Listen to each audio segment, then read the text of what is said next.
बिस्मिल्लाहिर्रहमानिर्रहीम। अस्सलामु अलैकुम students, hope so all of you are fine. आज का हमारा टॉपिक है मास मेजरिंग इंस्ट्रूमेंट्स।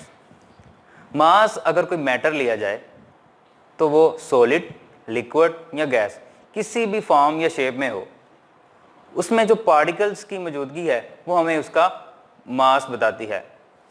मास को मेजर करने के लिए हम इंस्ट्रूमेंट्स जो यूज़ करते हैं उनको मास मेजरिंग इंस्ट्रूमेंट्स कहते हैं।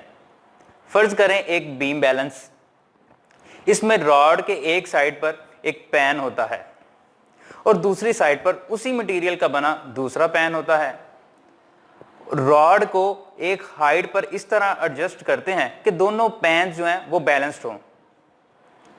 जब दोनों पैन बैलेंस्ड होंगे तो इसका मतलब है कि दोनों पर ग्रेविटी की फोर्स जो है वो एक्ट करेगी, क्योंकि हर पार्टिकल पर इक्वल अमाउंट ऑफ ग्रेविटी की जो अमाउंट है वो एक्ट करती है।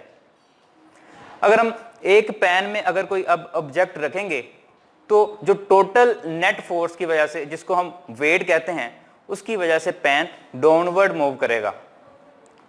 और दूसरे पैन में हम स्टैंडर्ड मासेस के जो वेट हैं उनको रखकर दोनों पैन्स को अगर मासेस दोनों पैन्स को बैलेंस्ड करेंगे तो इसका मतलब है कि दोनों का मास बराबर है। अगर एक पैन में स्टैंडर्ड मास का जो वेट था वो 1 kg है तो दूसरे पैन में जो ऑब्जेक्ट है वो भी 1 kg का होगा। अब हम समझेंगे कि फिजिक्स लैब में हम जो ऑब्जेक्ट्स यूज करते हैं उनके मास को कैसे मेजर किया जाता है। उसके लिए जो इंस्ट्रूमेंट को यूज करते हैं उसको कहते हैं फिजिकल बैलेंस। इसको हम लेबोरेटरी में यूज करते हैं। फिजिकल बैलेंस से हम ज़्यादा से ज़्यादा जो मास है वो 250 ग्राम्स मेजर कर सकते हैं। इसकी कैपेसिटी इतनी होती है कि हम 250 से ज़्यादा का मास मेजर नहीं कर सकते और कम से कम इससे 2 से 3 मिलीग्राम तक का जो मास है वो हम अच्छी तरह मेजर कर सकते हैं। अब हम समझते हैं कि इससे हम मास को कैसे मेजर करेंगे। सबसे पहले फिजिकल बैलेंस के पॉइंटर को देखेंगे, वो 0 पोजीशन पर होना चाहिए। अगर वो 0 पोजीशन पर है तो इसका मतलब है हमारा फिजिकल बैलेंस जो है वो बैलेंस्ड पोजीशन में है और हमको करेक्ट मेजरमेंट देगा। अगर फिजिकल बैलेंस का पॉइंटर 0 पर नहीं है तो हम उसको फिर एडजस्ट करेंगे। जो लास्ट में आपको टाइटनिंग स्क्रूज नजर आ रहे हैं उसको लूज या टाइट कर कर हम दोनों पैन्स को बैलेंस्ड करेंगे।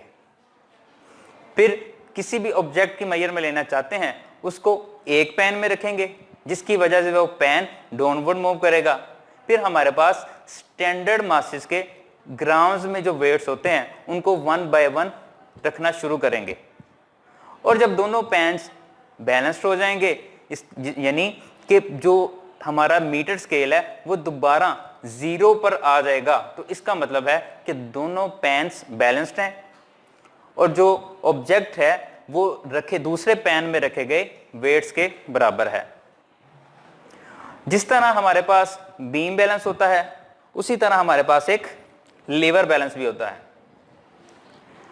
लीवर बैलेंस ये आपने अक्सर शॉप्स पर भी देखा होगा, ग्लॉसरी वगैरह में भी इनको मास मेजर करने के लिए वहां पे यूज किया जाता है। लीवर बैलेंस में एक लीवर होता है जिसके ऊपर 2 पैन्स होते हैं। अगर दोनों पैन्स अगेन अगर सेम मटेरियल से बने हैं तो हमें वो बैलेंस पोजीशन में नजर आएंगे। अब हम एक पैन में कोई भी ऑब्जेक्ट रखेंगे तो उस पर ग्रेविटी लगेगी जिसकी वजह से वो डाउनवर्ड मूव करेगा। और हमने स्टैंडर्ड मासेस के वेट्स रखे होते हैं 1/2 kg, 1 kg, 2 kg, 5 kg के।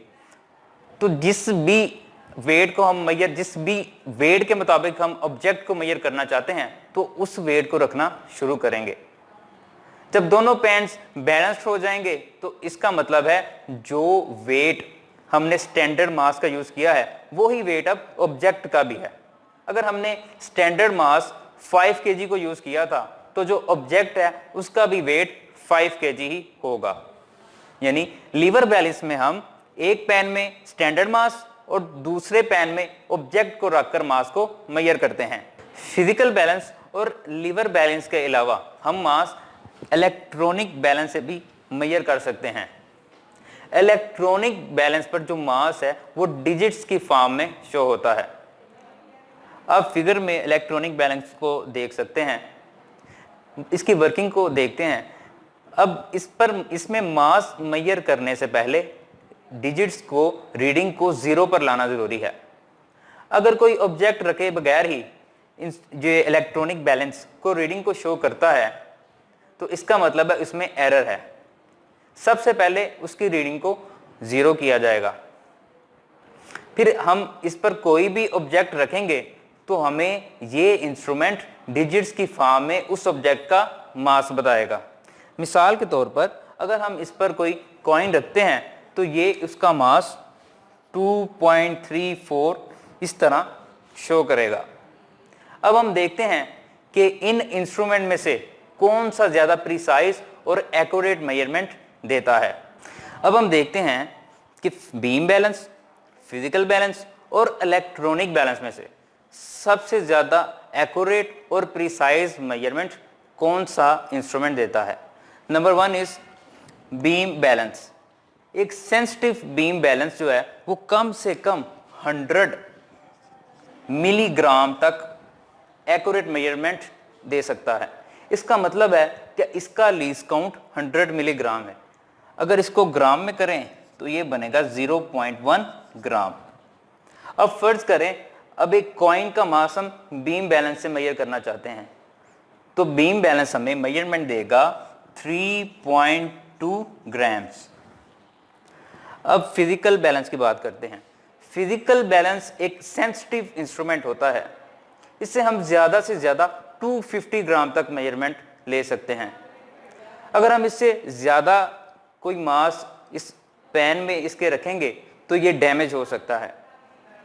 अब ये फिजिकल बैलेंस हमें जो एक्यूरेट मेजर है वो 10 मिलीग्राम तक दे सकता है और 0.01 ग्राम्स तक।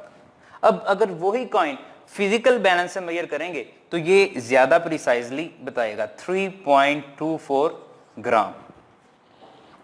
The next is electronic balance. Electronics balance का इस्तेमाल ज़्यादा बढ़ चुका है। अब ये 1 मिलीग्राम तक प्रिसाइज एक्यूरेट मेजरमेंट हमें दे सकता है, यहाँ 0.001 ग्राम तक। अब वही कॉइन को जब हम इलेक्ट्रॉनिक बैलेंस पर रखेंगे तो ये सबसे ज़्यादा प्रिसाइज मेजरमेंट शो करेगा, अप टू 3.247 ग्राम्स। तो हमने देखा कि सबसे ज़्यादा प्रिसाइज और एक्यूरेट मेजर हमें इलेक्ट्रॉनिक बैलेंस से मिली।